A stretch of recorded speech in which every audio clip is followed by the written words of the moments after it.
You bit your lip as a wave of sadness takes over you. Thick tears started running down your cheeks. The dull pain on your head from where Otsu had hit you cannot compare to the pain in your heart that you're feeling right now. Luckily, I've made it just in time to stop you. Taiyo has already lost his father. It'd be a shame if he also loses his mother, Otsu says, more to herself than you. You closed your eyes and whimpered as you thought of your baby, your sweet, sweet baby boy, whom you left back at the butterfly estate. You weren't thinking straight, so confused and consumed by your grief of losing your beloved Kojiro that you were just about to choose death and leave everything and everyone you loved behind. You're a fool, but it hurts so much. You felt numb. Kojiro, your heart, your best friend, your wonderful husband is gone. You'll never see that beautiful, warm smile again. You'd give anything to hear that boisterous voice of his complimentary umai, his playful banter, his warm lips on yours, and how they always fit perfectly. The intimacy when the two of you would make, the way you trusted each other with complete vulnerability, and the way you loved him, reckless, abandoned. That feeling is gone for good. Obachan, you sobbed before quickly getting up and embracing your Obachan. Otsu smiles sympathetically, her arms wrapping around you as you completely broke down. You couldn't hold back anymore. You let out anything out as your broken cries and sobs echoed throughout the valley. Nearby, Tanjo, Zenitsu, Nezuko, Inosuke, and the Kagushiki couldn't help but cry as well. Indeed, it was heart-wrenching seeing and hearing you cry over Kojiro. That way couldn't go anything except feeling extremely sorry for you. You held onto Otsu as if your life depended on it, your entire body trembling with sobs. You let out that and think you'd never meet or love anyone the same way you did with Kojiro. You'd do anything to have your husband back, to feel him, kiss him, and hear him say, "I love you," one more time. Lord knows you aren't ready to say goodbye to the most beautiful man ever to grace your life.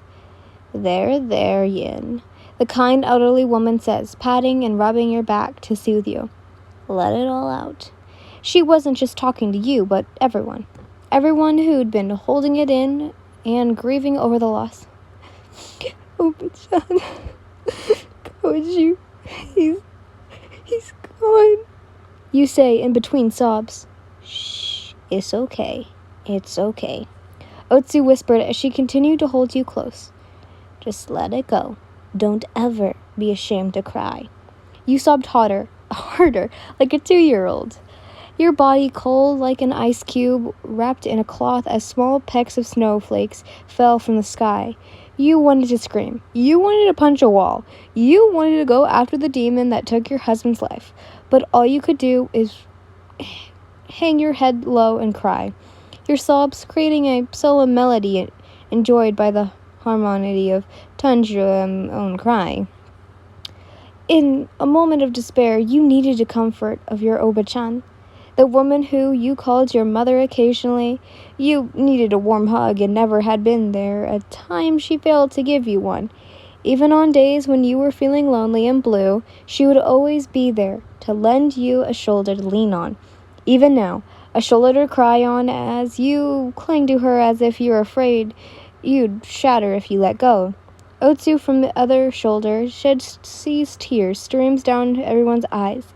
A young boy with a scar on his forehead, his lips quivering. Another boy with blonde hair with a little girl inside a box. I'm not going to say the name of the box because I'm going to butcher it. And a boy donning a wild boar's head, all crying unconditionally. Seeing so many long faces tugged at her heartstrings, all she can see is their pain and regret, a long loathing and self-loathing that should be undetachable. She then averted her brown eyes to the lifeless body of Kojiro. After a single tear leaks from her eyes at the heartbreaking sight of her beautiful, I'm going to butcher this with brother-in-law, Mutsunoto Mutuka. So sad that such a magnificent human being that fought so much kindness and joy now laying beaten, bloody, and dead as a nail. Yet the sight of the dead is nothing new to her. Back in her prime, she was a Hashira. Otsu had witnessed so many deaths via demons, self-sacrifice, or natural causes. She remembered crying so much that her tears ducts went dry and would no longer produce tears to shed. But seeing Kojo and listening to the cries from those who loved her, respect, admired, and cherished them, she couldn't help but shed a tear. Regardless, she already knew what to do, as she has to do. Eventually, Otsu felt you calm down as a sigh of relief escapes you. Your breath deepens, tiring to not let any more tears fall again. The sun shined over the horizon, and a cool, gentle breeze blew as if Mother Nature herself was wiping and drying away the tears. After a short, contemplative silence, Yule pulled away from her, your eye-colored eyes puffy and red as you wiped away the remains of the water from your eyes with the sleeve of your kimono. How are you here, Obachan? You ask, having been immediately surprised to see her. She smiled. Well, I had a feeling in my old bones that a snowstorm was coming, so I decided to come all this way to catch it. You couldn't help but giggle softly, knowing that she's referring to you, and that she was only trying to lighten up the gloomy mood. How did you know I was here? You gestured towards the train wreckage. A wise owl always knows. She chuckles. But seriously, jokes aside, I knew this day... Oh, sorry, wrong person. But seriously, jokes aside, I knew this day would come. Huh? Your eyes whined at this. She knew this was coming and going to happen? But how? Have you forgotten that I'm a fortune teller? She tilts her head. Oh, that's right. Obachan isn't just a priestess and a herbalist, but an occasional as well. You'd been keeping people away from the temple for so long that you've completely forgotten the real reason why the villagers of Kazuna village kept coming to Yodiyama's shrine. Oops. Otsu's chorus before chuckling back down at Kojiro, her smile turning into a thin frown. I knew all along that Kojiro's life would eventually going to come to an end. I just didn't expect it to be so soon. She sighs. Demon slayers and Hashira always start out so young, yet always tend to die so quickly. It's like some type of forbidding omen. Wise brown eyes slowly glance at Tanjiro Zenitsu Inosuke. Why must it be the young that has to fight against demons? They are the future, are they not? Her eyes then narrowed. It is because they are youthful, full of energy, are healthy, have the potential and strength of character to change the world? Or are they simply disappointed? She asked herself, then anyone else. She refused to believe the last one as she briefly recalled why she became a demon slayer back in her youth, to aid those who fighting the outlandish war to save mankind. The silence returns, and you can tell that no one really didn't know how to answer these questions, but luckily, no one actually didn't need to answer. To each their own. I suppose, rather it's a personal vendetta, a suicide mission, or they will protect the innocent. A war is a war. It matters not if you're young or old, as long as you're willing. She then took a step towards Kojo's lifeless body. Besides, we can't have demons running around slaughtering people now, can we? The world already has a demon, and that's the devil himself. And a man is already dangerous, for he is able to hunt, kill, think, and invent, but doesn't need fangs and claws to rule. Therefore, there is simply a war to restore the balance. She adds before kneeling down onto her knees and beside Kojo. You gave a questionable look, wondering what it is she's about to do. The elderly woman says nothing as she removed the covers off Kojiro. "Wait! What is she doing?" exclaimed one of the Kazuki. Everyone then gasped in shock when Otsu carefully started unbuttoning Kojiro's shirt. "Stop! Stay back," she warns, her voice firm and strong, causing everyone to freeze where they stood. Even Tanjiro, Zenitsu, and Inosuke didn't dare move a muscle as Otsu shoot them a stern stare. Momentarily, her expression softens as she smiles. "It is all right. There's no need to be harmed," she reassures. You, Kayuki, are still delighted as ever, I see." "Obachan, what are you exactly doing?" you asked, not entirely sure why she's undressing your deceased husband, as she peeled back Kojiro's uniform, revealing the badly damaged flesh of his torso. You winced at the horrifying and gut-wrenching sight and quickly looked away while choking back on the small sobs as you held back the urge to cry again. Otsu's brown eyes slowly examined the damage, seeing that Kojiro had been impaled through his solar pelvis. That wound was extremely deep, and she can very figuratively see Kojiro's spine through the tissue. Sorry. Fortunately, it's not miraculously.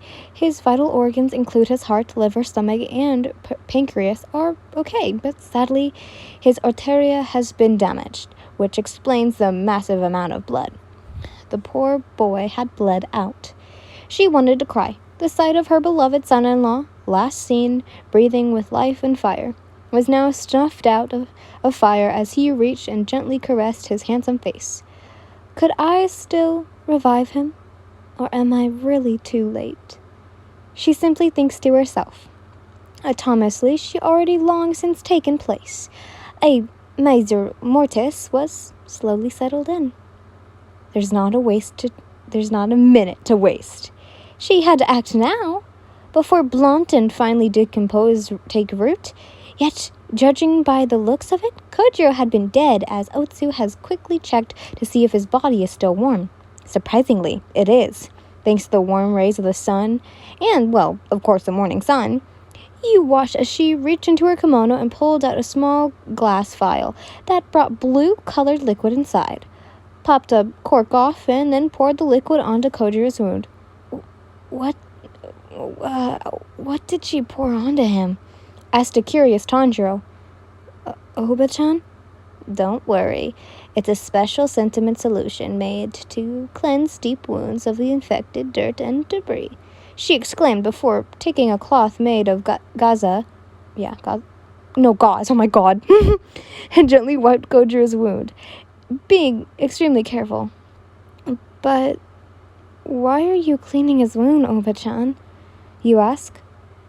Just what in the world is she planning on doing? Simple. I'm going to heal him. Her reply is met with deafening silence. Wait, what? Did you hear her right? Or did she actually say she's going to heal him? But how? Kojiro's dead. It's impossible. You, along with Tanjiro, Inosuke, Zenitsu, and the Kazuki, were beyond speechless by this. You knew your Obachan is a woman capable of many things, but this? There is simply no way. The wound is far too deep and massive to stitch or even patch up. Huh? You finally exclaimed, eyes wide like dinner plates. Just what do you mean by you're going to heal him? You immediately retain silence once Obachan breathes deeply and hovers her hand over Kojiro's wound as a bluish-green glows emits from her palm. 10th form. Healer's touch.